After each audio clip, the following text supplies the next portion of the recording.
Всем привет! Вы на канале Авточайники. Сегодня мы покажем вам, как мы сделали верхнюю крышку нашего бампера. Для этого мы спроектировали и разделили на части нашу верхнюю крышку бампера. После этого мы напечатали. Как печатали, мы не будем показывать, это очень долго и нудно. Всем, кто хочет посмотреть, смотрите наши предыдущие видео. Все наши напечатанные детали мы склеили и получили большую заднюю часть нашего бампера. Вернее, это верхняя часть нашего бампера. Матрица у нас, как мы уже рассказывали в предыдущих видео, имеет способность очень сильно прилипать к нашей детали, которая сделана из пластика.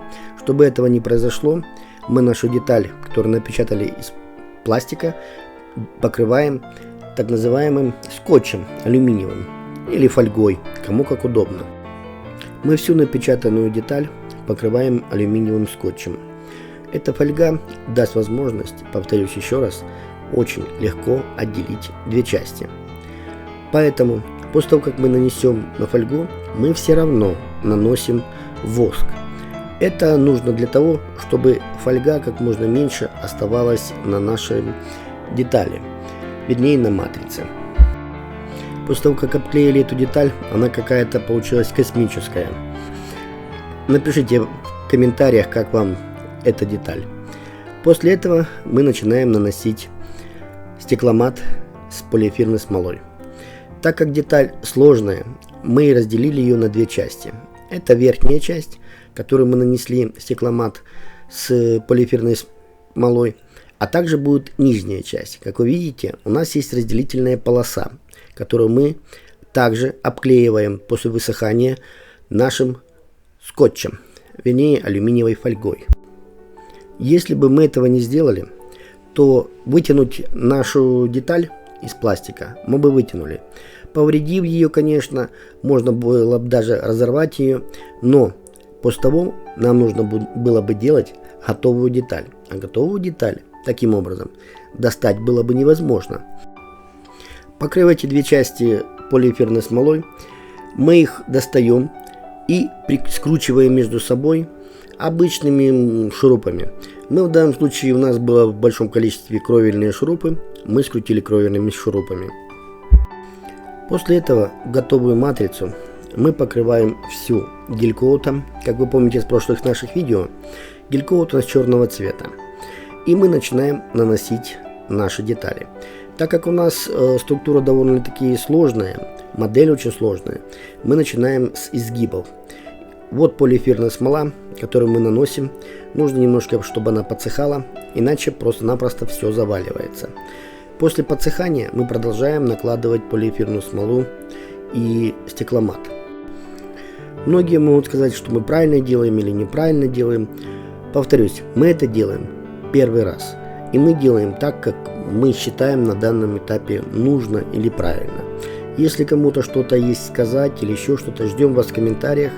Пишите в комментариях свои замечания. Мы будем рады вам ответить.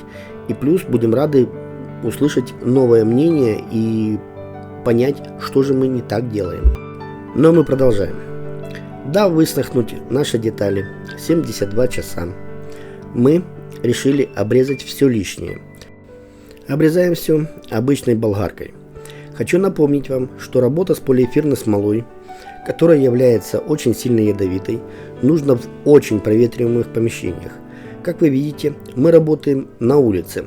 Это нужно для того, чтобы уйти от этих всех проветриваний, респираторов и так далее. Хотя мы работаем в респираторах. После того, как мы обрезали все лишние части от полиэфирной смолы, мы начинаем разделять нашу матрицу. Разделяем нашу матрицу мы обычным шуруповертом. Как видите, шурупов мы не жалели и закрутили их больше 30, чтобы наша матрица держалась как можно крепче. Благодаря тому, что мы сделали из двух частей нашу матрицу, отделение матрицы от готовой детали было не очень сложным. Плюс такое разделение дало нам возможность хранения матрицы довольно-таки в компактном режиме.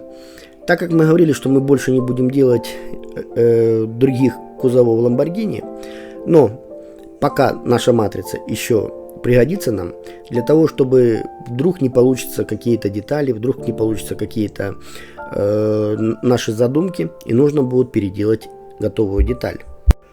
После того, как мы наконец-то убрали все наши шурупы, мы разделили нашу матрицу от готовой детали. Это получилось довольно-таки несложно, поэтому даже сами не заметили, как это все произошло. Все произошло очень быстро, хорошо, компактно и никаких вопросов не вызывало. При застывании полиэфирная смола очень сильно нагревается и выделяется какое-то количество газа. И возможно появление раковин, как на матрице, так и на нашей готовой детали. Поэтому поверхность всегда обрабатывается гель-коатом готовой детали. На матрице мы заметили несколько раковин, каверн. Чтобы это обойти, мы просто-напросто покрыли матрицу также скотчем.